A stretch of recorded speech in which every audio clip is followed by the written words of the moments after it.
I need not pause to say how very delighted I am to be here this morning, and to have the opportunity of standing in this very great and significant pulpit.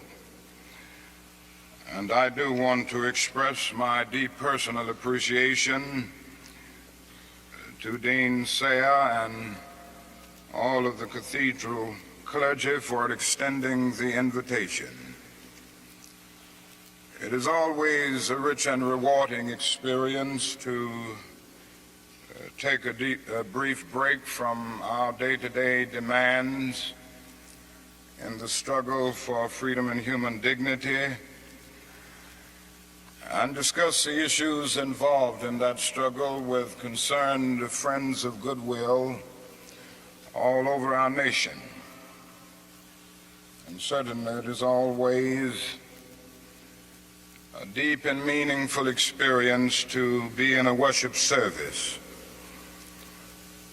And so for many reasons, I'm happy to be here today.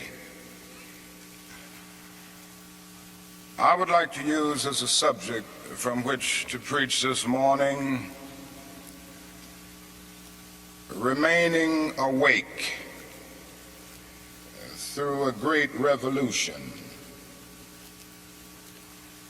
And the text for the morning is found in the book of Revelation.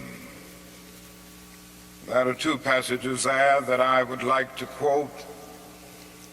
It's in the 16th chapter of that book. Behold, I make all things new. Former things are passed away. I'm sure that most of you have read that arresting little story from the pen of Washington Irving entitled Rip Van Winkle. The one thing that we usually remember about the story is that Rip Van Winkle slept 20 years. But that is another point in that little story that is almost always completely overlooked. It was a sign in the end from which Rip went up in the mountain for his long sleep. When Rip Van Winkle went up in the mountain, the sign had a picture of King George III of England. When he came down 20 years later, the sign had a picture of George Washington, the first president of the United States. And Rip Van Winkle looked up at the picture of George Washington, but in looking at the picture, he was amazed. He was completely lost. He knew not who he was. And this reveals to us that the most striking thing about the story of Rip Van Winkle is not merely that Rip slept 20 years, but that he slept through a revolution. While he was peacefully snoring up in the mountain, a revolution was taking place that at points would change the course of history. And Rip knew nothing about it. He was asleep. Yes, he slept through a revolution. One of the great liabilities of life is that all too many people find themselves living amid a great period of social change, and yet they fail to develop the new attitudes, the new mental responses that the new situation demands. They end up sleeping through a revolution. There can be no gainsaying of the fact that a great revolution has taken place in the world today. In the sense, it is a triple revolution. That is a technological revolution with the impact of automation and cybernation. Then that is a revolution in weaponry with the emergence of atomic and nuclear weapons of warfare. Then that is a human rights revolution with the freedom explosion that has taken place all over the world. Yes, we do live in a period where changes are taking place, and that is still the voice crying through the vista of time, saying, "Behold, I make all things new. Former things are passed away." Now, whenever anything new comes into history, it brings with it new challenges and new opportunities. And I would like to deal with the challenges that we face today as a result of this triple revolution that has taken place in the world today. First, we are challenged to develop a world perspective. No individual can live alone. No nation can live alone. And anyone who feels that he can live alone is sleeping through a revolution. The world in which we live is geographically one. The challenge that we face today is to make it one in terms of brotherhood.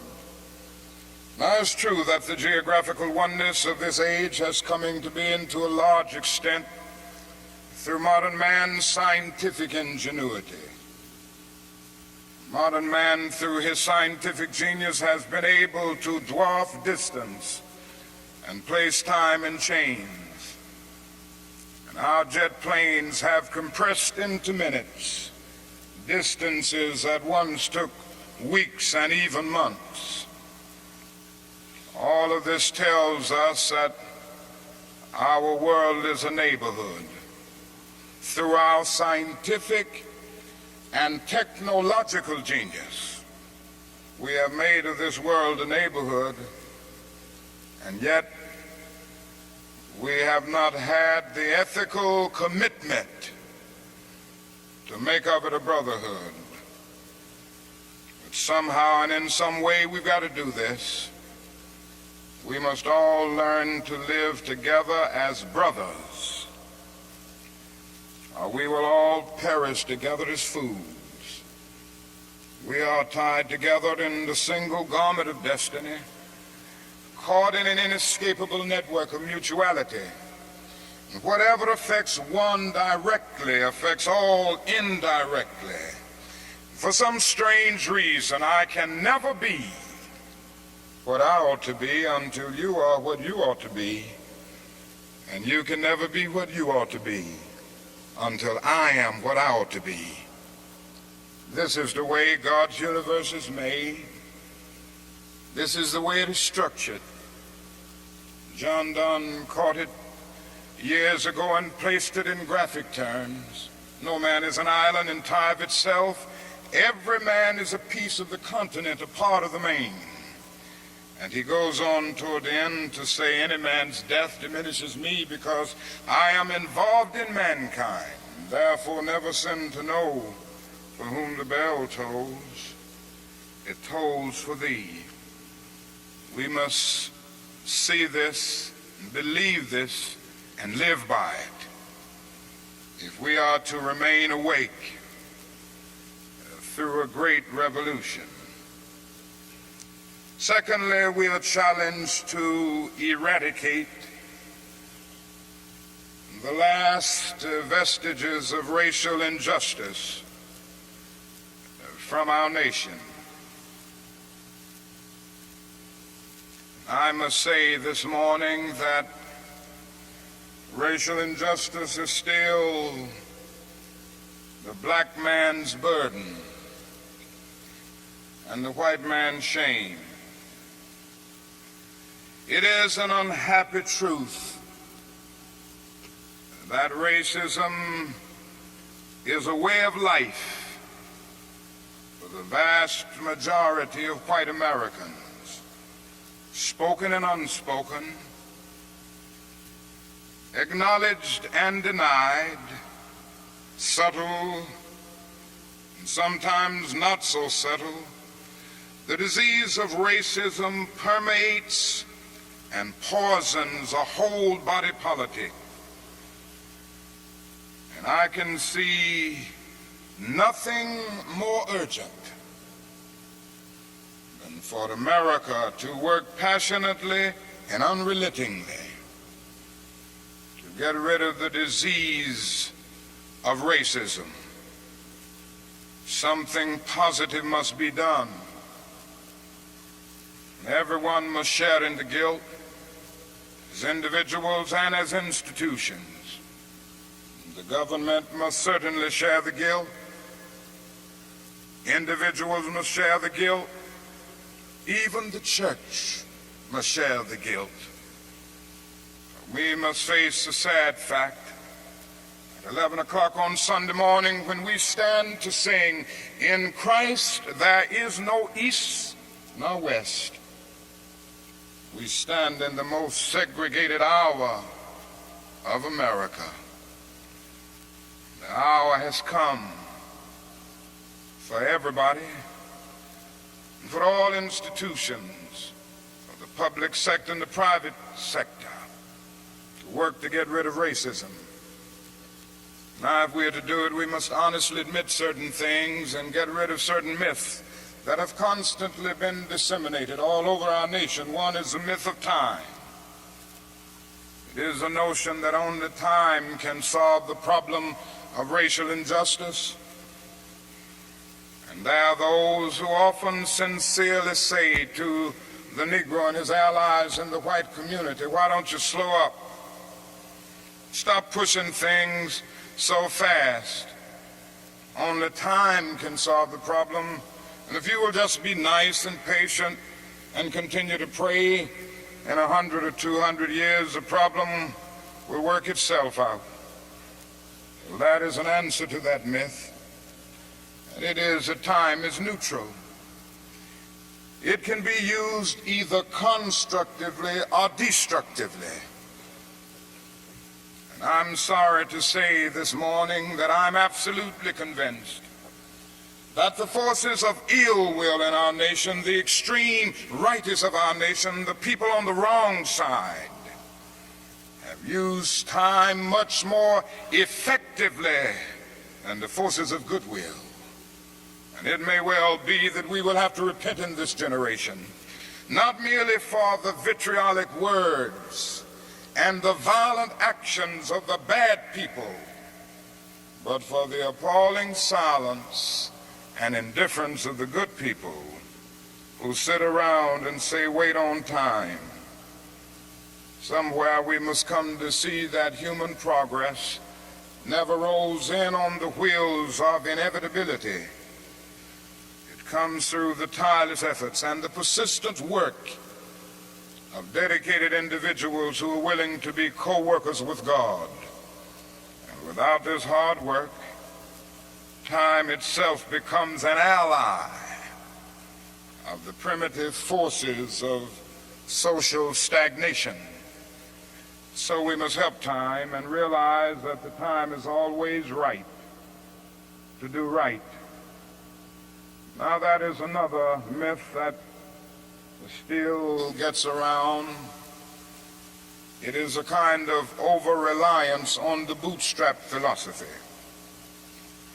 And there are those who still feel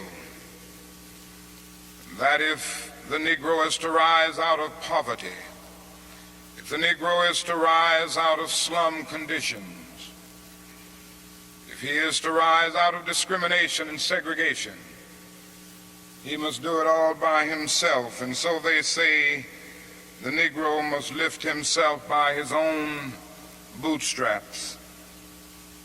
They never stopped to realize that no other ethnic group has been a slave on American soil. The people who say this never stop to realize that the nation made the black man's color a stigma. But beyond this, they never stop to realize the debt that they owe a people who were kept in slavery 244 years.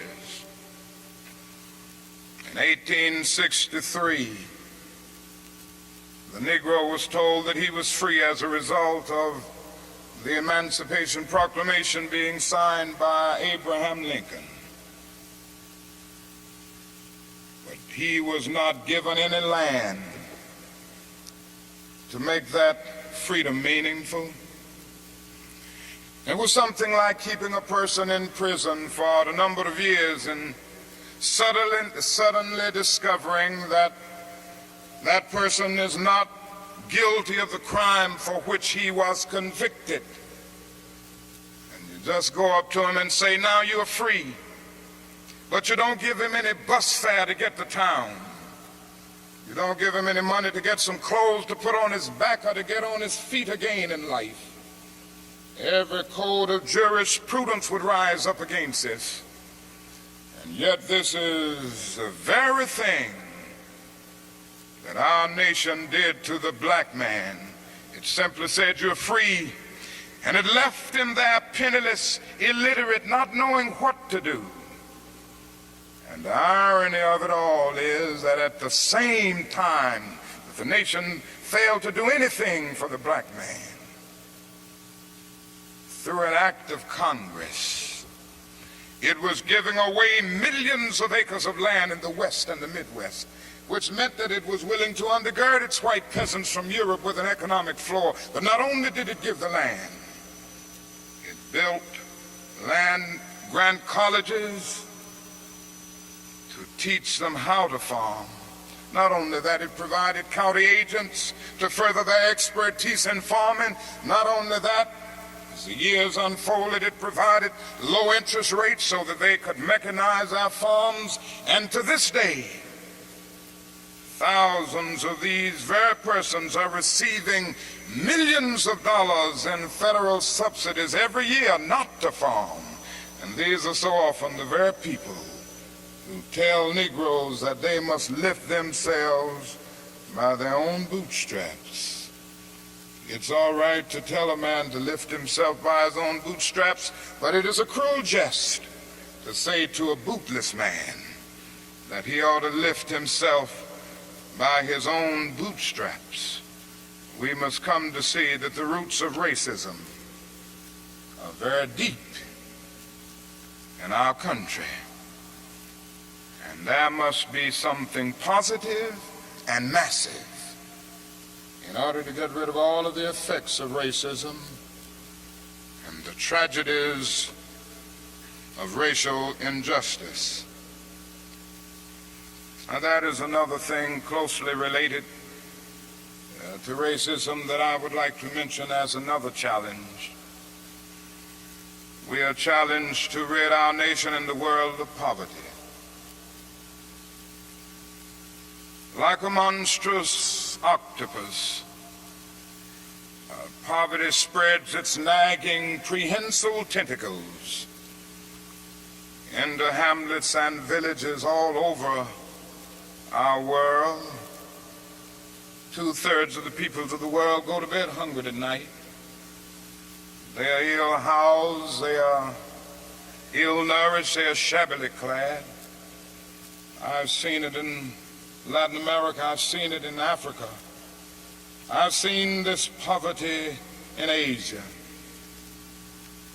I remember some years ago, Mrs. King and I journeyed to that great country known as India.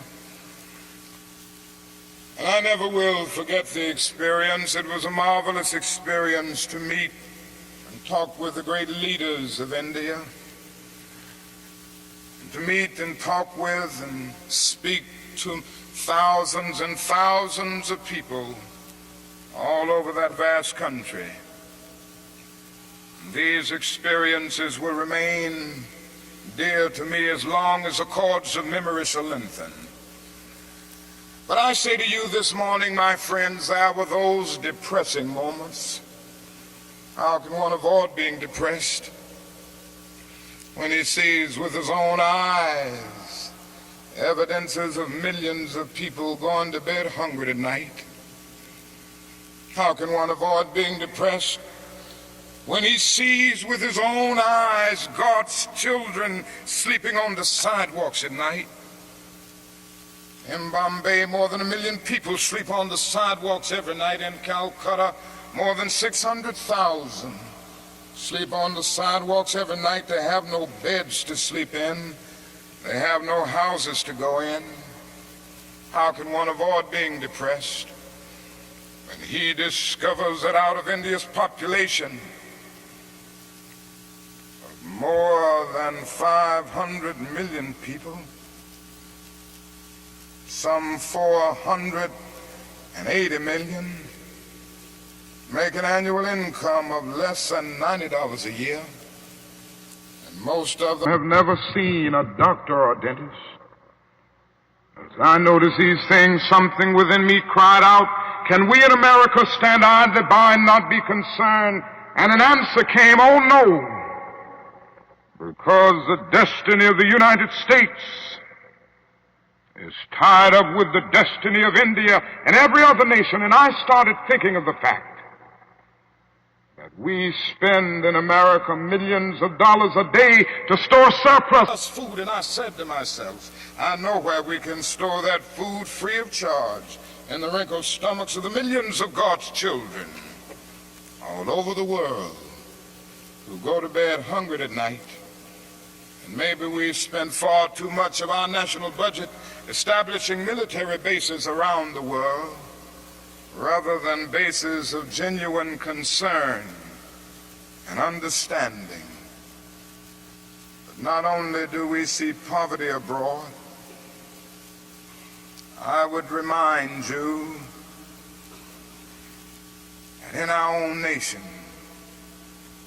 there are about 40 million people who are poverty-stricken.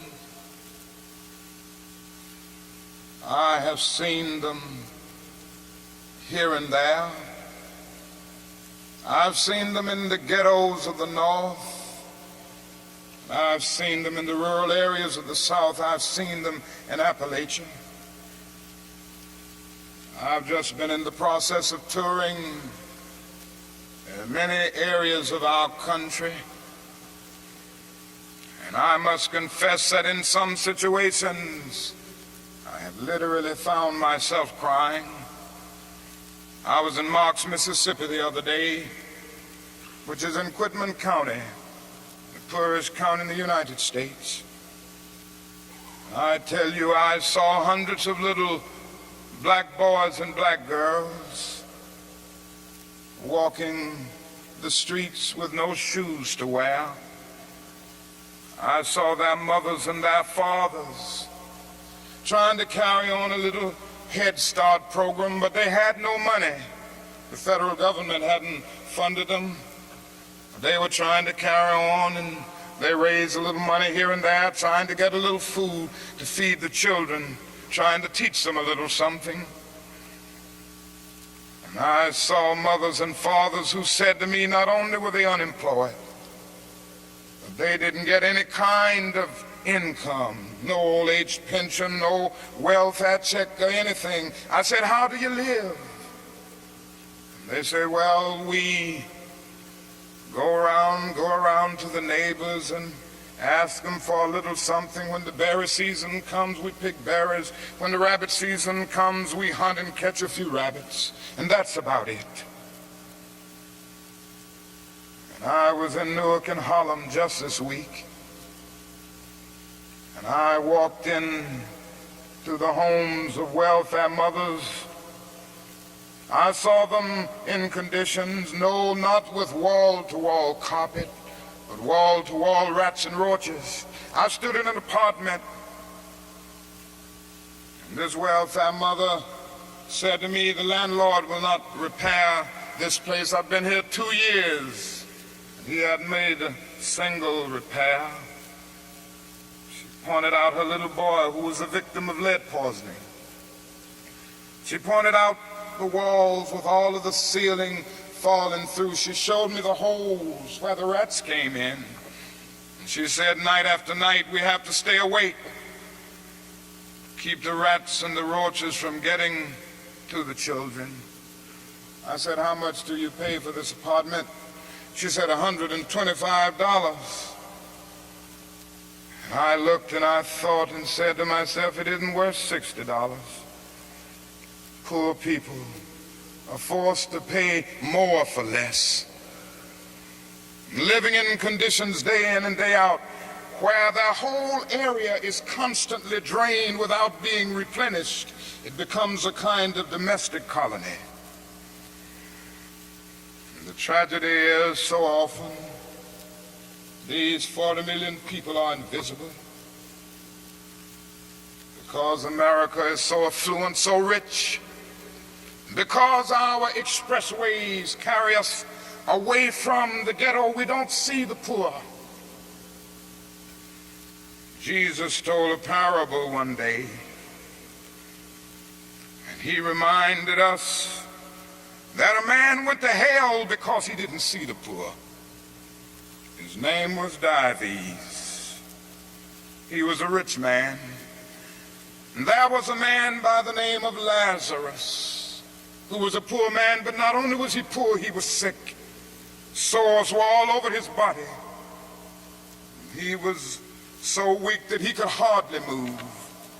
But he managed to get to the gate of Dives every day, wanting just to have the crumbs that would fall from his table. Dives did nothing about it. Parable ends saying, Dives went to hell, and there was a thick gulf now between Lazarus and Dives. Now, that is nothing in that parable which says that Dives went to hell because he was rich.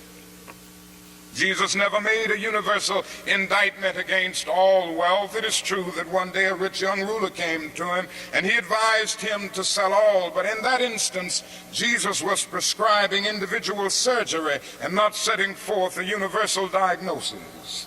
And if you will look at that parable with all of its symbolism, you will remember that a conversation took place between heaven and hell, and on the other end of that long distance call between heaven and hell was Abraham in heaven talking to Dives in hell. Now, Abraham was a very rich man. If you go back to the Old Testament, you see that he was the richest man of his days. So it was not a rich man in hell talking with a poor man in heaven.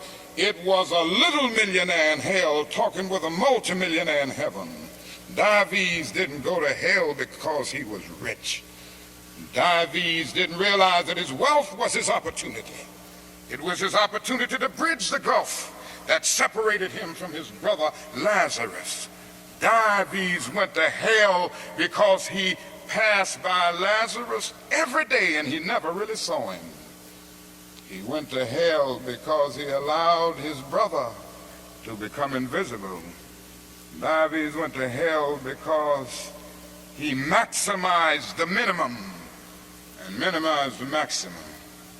Indeed, Dives went to hell because he sought to be a conscientious objector in the war against poverty. And this can happen to America, the richest nation in the world. There's nothing wrong with that. This is America's opportunity help bridge the gulf between the haves and the have-nots. And the question is whether America will do it. There's nothing new about poverty. What is new is that we now have the techniques and the resources to get rid of poverty. But the real question is whether we have the will. In a few weeks, some of us are coming to Washington to see if the will is still alive, or if it is alive in this nation. We're coming to Washington in a poor people's campaign. Yes, we're going to bring the tired, the poor, the huddled masses. We're going to bring those who have known long years of hurt and neglect. We're going to bring those who've come to feel that life is a long and desolate corridor with no exit sign. We're going to bring children and adults and old people, people who've never seen a doctor or a dentist in their lives. We're not coming to engage in any histrionic gesture. We're not coming to tear up Washington. We're coming to demand that the government will address itself to the problem of poverty. We read one day, we hold these truths to be self-evident, that all men are created equal, that they are endowed by their Creator with certain inalienable rights, that among these are life, liberty, and the pursuit of happiness. But if a man doesn't have a job or an income, he has neither life nor liberty and the possibility for the pursuit of happiness. He merely exists. We're coming to ask America to be true to the huge promissory note that it signed years ago. We're coming to engage in dramatic, non-violent action to call attention to the gulf between promise and fulfillment, to make the invisible visible. Why do we do it this way? We do it this way because it is our experience that the nation doesn't move around questions of genuine equality for the poor and for black people until it is confronted massively, dramatically, in terms of direct action. Great documents are here to tell us something should be done. We met here some years ago in the White House Conference on Civil Rights, and we out with the same recommendations that we will be demanding in our campaign here, but nothing has been done. The President's Commission on Technology, Automation, and Economic Progress recommended these things some time ago. Nothing has been done. Even the urban coalition made up of mayors of most of the cities of our country, and the leading businessmen have said that these things should be done. Nothing has been done. The Kerner Commission came out with its report just a few days ago and then made specific recommendations. Nothing has been done. And I submit that nothing will be done until people of goodwill put their bodies and their souls in motion. And it will be the kind of soul force brought into being as a result of this confrontation that I believe will make the difference. Yes, it will be a poor people's campaign. This is a question facing America. Ultimately, a great nation is a compassionate nation. America has not met its obligations and its responsibilities to the poor. One day, we will have to stand before the God of history, and we will talk in terms of things we've done. Yes, we will be able to say, we build gargantuan bridges to span the seas. We build gigantic buildings to kiss the skies. Yes, we made our submarines to penetrate oceanic depths. We brought into being many other things with our scientific and technological power. It seems that I can hear the God of history saying, that was not enough, but I was hungry, and ye fed me not. I was naked and ye clothed me not. I was devoid of a decent sanitary house to live in, and ye provided no shelter for me. And consequently, you cannot enter the kingdom of greatness. If ye do it unto the least of these, my brethren, ye do it unto me. That's the question facing America today. And I want to say one other challenge that we face is simply that we must find an alternative to war and bloodshed. Anyone who feels, and there are still a lot of people who feel that way, that war can solve the social problems facing mankind, is sleeping through a revolution. President Kennedy said on one occasion, mankind must put an end to war, or war will put an end to mankind. The world must hear this. I pray God that America will hear this before it is too late, because today we are fighting a war.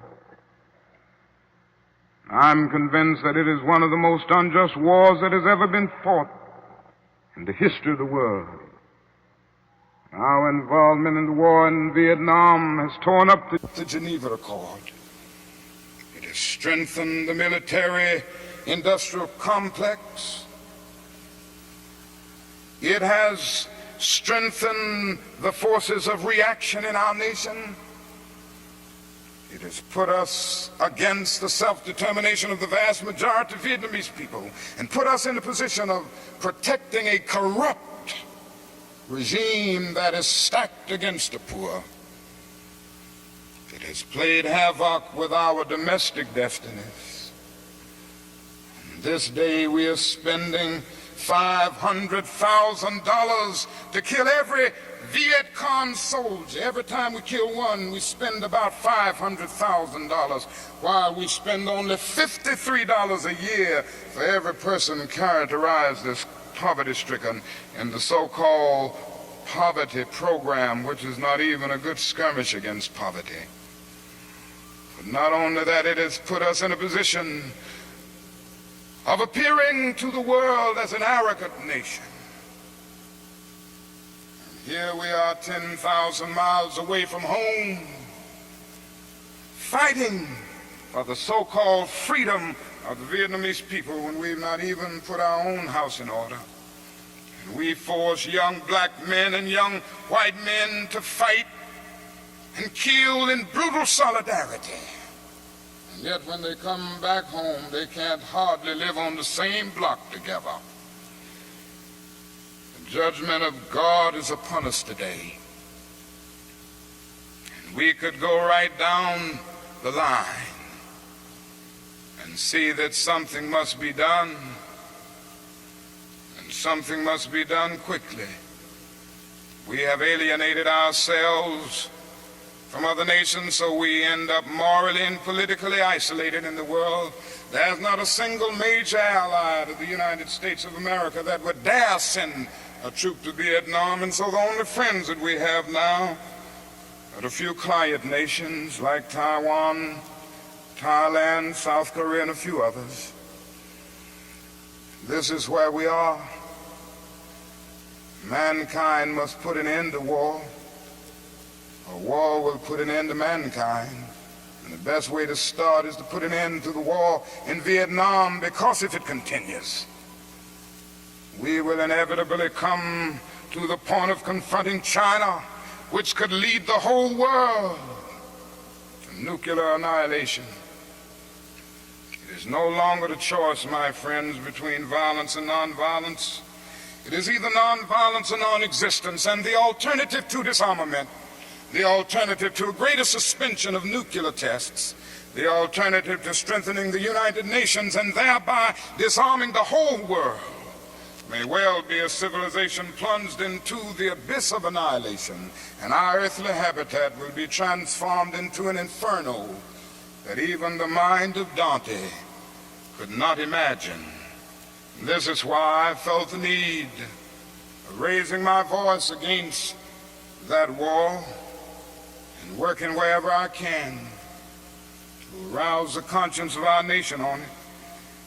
I remember so well when I first took a stand against the war in Vietnam, the critics took me on and they had their say in the most negative and sometimes most vicious way. One day a newsman came to me and said, "Dr. King, don't you think you're going to have to stop now opposing the war and move more in line with the administration's policy? Because I understand it has hurt the budget of your organization, and people who once respect you have lost respect. People who once respected you have lost respect for you. Don't you feel that you've really got to change your position?" I looked at him and I had to say, "Sir, I'm sorry, you don't know me. I'm not a consensus leader. I do not determine what is right and wrong by looking at the budget of the Southern Christian Leadership Conference or by taking a sort of Gallup poll of the majority opinion. Ultimately, a genuine leader is not a searcher for consensus, but a mold of consensus. On some positions, cowardice asks the question, is expedient? And then expediency comes along and asks the question, is it politic? Vanity asks the question, is it popular? And conscience asks the question, is it right? And there comes a time when one must take a position that is neither safe, nor politic, nor popular. But he must do it because conscience tells him it is right. And I believe today that that is a need for all people of goodwill to come with a massive act of conscience and say, in the words of the old Negro spiritual, we ain't gonna study war no more.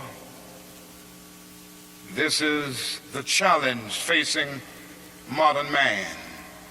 Let me close by saying that we have difficult days ahead in the struggle for justice and peace. But I will not yield to a politic of despair. I'm going to maintain hope. As we come to Washington in this campaign, the cards are stacked against us. This time we will really confront a Goliath. And God grant that we will be that David of truth set out against the Goliath of injustice, the Goliath of neglect, the Goliath of refusing to deal with the problems, and go on with a determination to make America the truly great America that it is called to be. I say to you that our goal is freedom,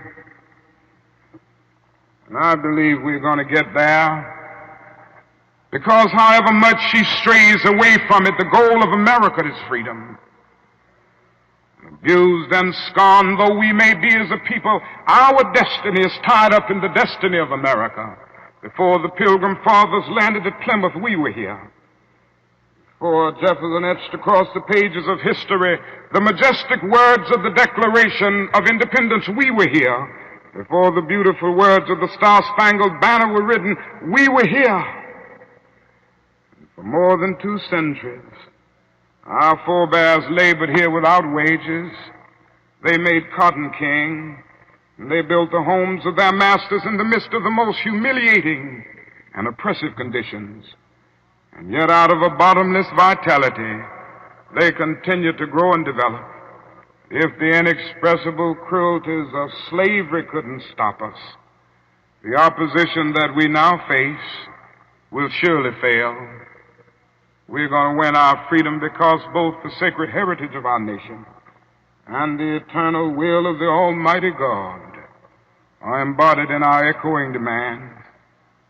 And so however dark it is, however deep the angry feelings are and the violent explosions are, I can still sing, we shall overcome. We shall overcome because the arc of the moral universe is long, but it bends toward justice. We shall overcome because Carlyle is right. No lie can live forever. We shall overcome because William Cullen Bryant is right. Truth-crushed earth will rise again.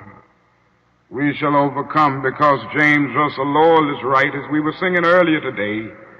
Truth forever on the scaffold, wrong forever on the throne, yet that scaffold sways the future, and behind the dim unknown standeth God within the shadow, keeping watch above his own.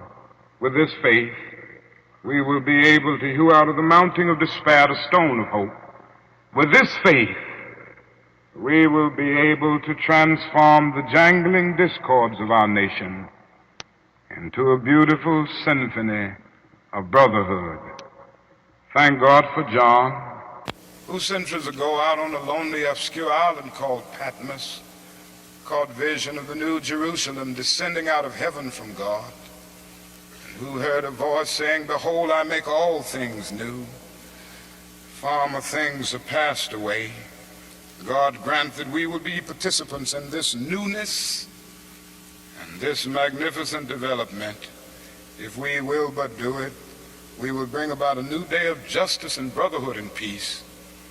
And that day the morning stars will sing together, and the sons of God will shout for joy. God bless you.